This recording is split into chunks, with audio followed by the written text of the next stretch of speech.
حضرت فضیل تقریبی نماز کے لوگ انہوں نے دیکھا یہ جوتے اتارتے ہیں لوگ اندر چلے جاتے ہیں، تو انہوں نے سوچا کہ کیوں ذرا آگے بڑھوں میں دیکھوں کیا کوئی فنکشن ہو رہا ہے. تو وہاں وہ جو ہے جماعت کے ذمہ دار جن کے مشورے میں بات ہوگی، وہ مرنے کے بعد خصوصاً نماز نہ پڑھنے پر عذاب کا ذکر ہے کہ نماز نہ پڑھنے پر آدمی کو اتنے عذاب ہوں گے، یہ ہوگا اتنے دنیا میں اتنے آخرت سے پورا ہوگا. اندر سنا تو انہوں نے پوچھا کہ یہ مولانا صاحب یہ بتائیے یہ جو باتیں آپ کہہ رہے ہیں یہ سب سچی ہے؟ ہاں، کیا آپ بہکانے کے لیے ان کو نماز پڑھنے کی ترغیب دینے کے لیے ان کو سمجھا رہے ہیں؟ نہیں، یہ بالکل سچی ہے باتیں، ہماری آنکھوں سے دیکھی بات تو کیا سچی ہے. کہتے ہیں جیسے مسلمانوں کو پیش آنے والی ہے، نہیں سب کو پیش آنے والی ہے. کہ اس مجلس میں کوئی سکھ ہندو عیسائی ہے؟ نہیں، کوئی نہیں. آپ کے محلے میں رہتے ہیں کہ نہیں رہتے ہیں؟ یہ جو میرے بہنوں ہی رہتے ہیں تیسری منزل پر، آپ کو معلوم ہے ان سے کبھی بات کی آپ نے؟ ان کو میں سمجھایا کہ آپ کو نماز پڑھنی چاہیے ورنہ پڑھنے کے بعد آپ کو نہیں بتایا. کیوں نہیں بتایا آپ نے کہ ان کے گھر میں آگ لگ جائے گی تو آپ جلنے دیں گے کہ ہندو کا مکان ہے؟ نہیں صاحب، ہمارے یہاں تو بڑی محبت سے لوگ رہتے ہیں، ہم تو جان پر کھیل کر بچائیں گے. سمجھ میں نہیں آئی میرے پاس. آپ یہ بات کہہ رہے ہیں وہ آگ 70 گنا ہے، یہ آگ جو 1 گنا ان کے گھر میں لگ جائے گی تو آپ جان پر کھیل کے بچائیں گے. اور وہ آگ جو 70 گنا ہے اس میں جلے جا رہے ہیں، آپ زبان پر کھیل کے بچانے کو تیار نہیں ہے. سمجھ میں نہیں آئی بات. سچ سچ بتائیے، یا تو وہ سچی نہیں ہے یہ بات، آپ کو یقین ہے.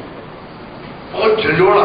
ان کے ایک دوست تھے عبدالستار شیخ، منی پور میں چیف سیکرٹری تھے. ان کو فون کیا تو میرے کیسے تکلیف ہو، ایکمنٹ ہو، پہلے دن سے میں آپ کا ساتھ دیتا ہوں، ہر بات میں مشورہ دیتا ہوں، میں مر جاؤں گا تو کیا ہوتا، تو نے میری فکر نہیں کی کیا ہوگا.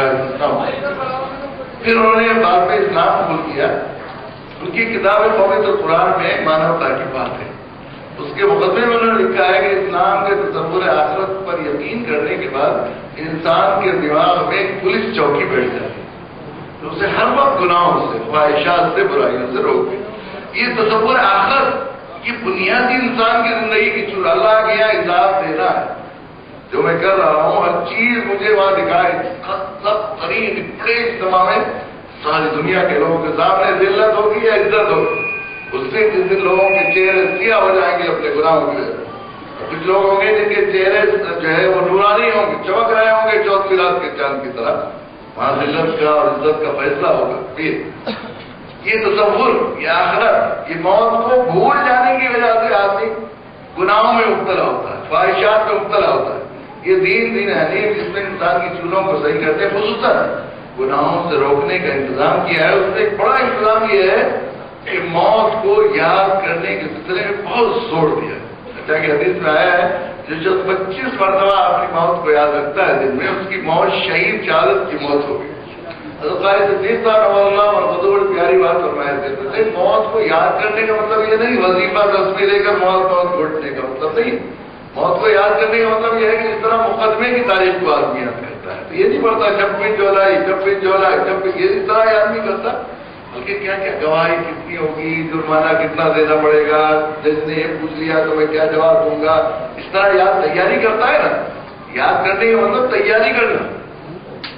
یہ تیاری ہو جائے تو ہو نہیں سکتا.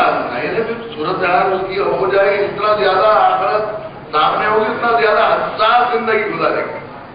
حضرت شاہ صاحب کو دیکھا کہ پانی کی ٹوٹی ذرا کسی نے کھول دی، بلک جاتے تھے. حساب نہیں دینا تمہیں.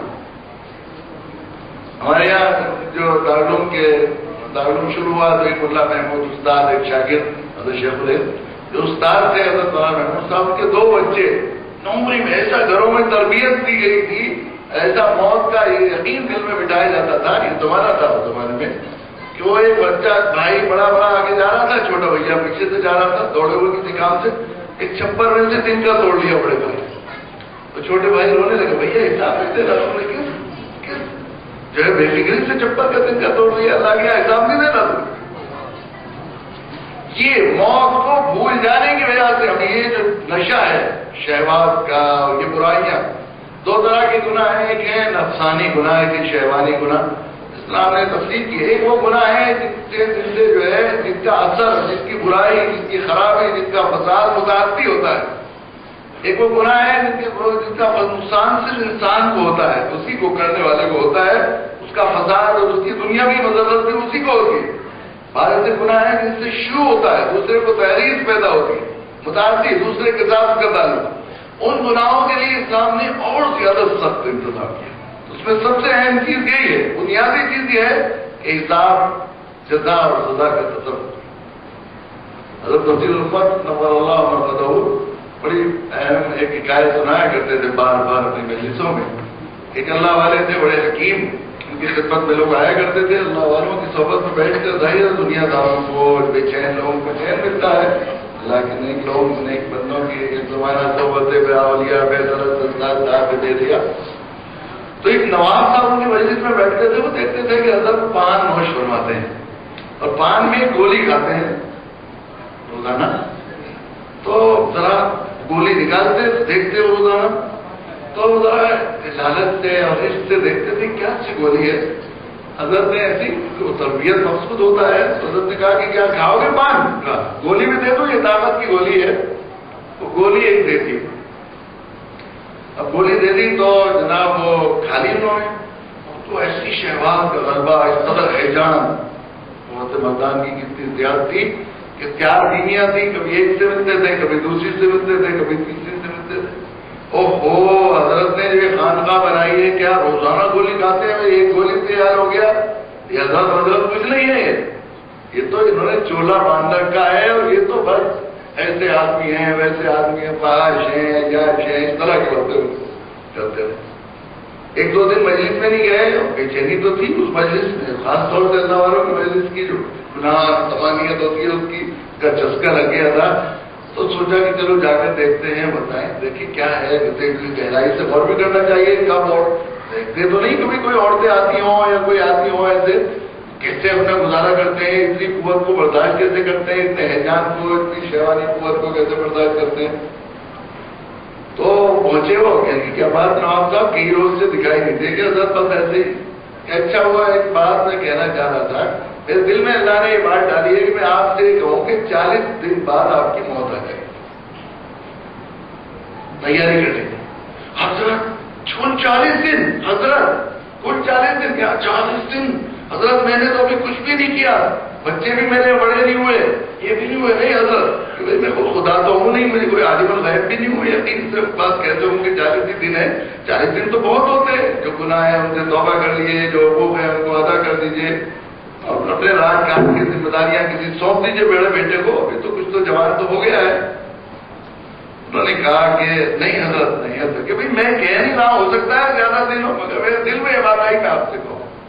نہیں حضرت ایسا مت کیجیے، ہاتھ پیر پھولنے لگے، کل 40 دن بعد مر جاؤں گا میں، 40 دن پر طبیعت کو بڑی بے چینی، بڑی پیدا ہوا، کب کبھی چھٹنے لگی، بہت کمزوری حضرت، مجھے تو بہت کمزوری محسوس ہو رہی کہ اچھا یہ طاقت کی گولیاں میرے پاس ہے، یہ شیشی لے جاؤ، ایک صبح 80 گولیاں ہیں اس میں، ایک صبح ایک شام کو کھا لیا کرو۔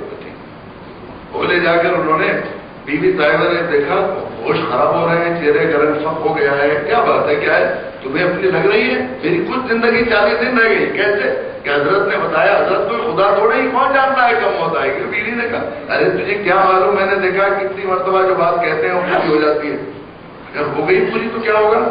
میں نے تو کچھ بھی نہیں کیا، ابھی دیکھا ہی کیا دنیا میں، بے چینی کی ان کی، بیٹھے تو اٹھنا مشکل، بار بار پانی پی رہے، ہونٹوں پر خشکی آ رہی، تو سوچا کہ بہت کمزوری ہو رہی ہے، گولی کھا لیں، گولی کھا لی، سارا دن گزارنا مشکل۔ اچھا اب تو 48 دن رہ گئے ہیں، اور زیادہ بے چینی پریشانی۔ پھر رات کو آدھی گولی، ایک گولی کھا لی، بیوی کہتی ہے صاحب دیکھو تیری صورت مجھے اچھی نہیں لگ رہی، کیا کر رہی تو جا کے اپنے کام کر، مجھے مصلی لا، لوٹا لا، وضو کروں گا، میں اللہ کے سامنے کچھ گر گراؤں، توبہ کروں۔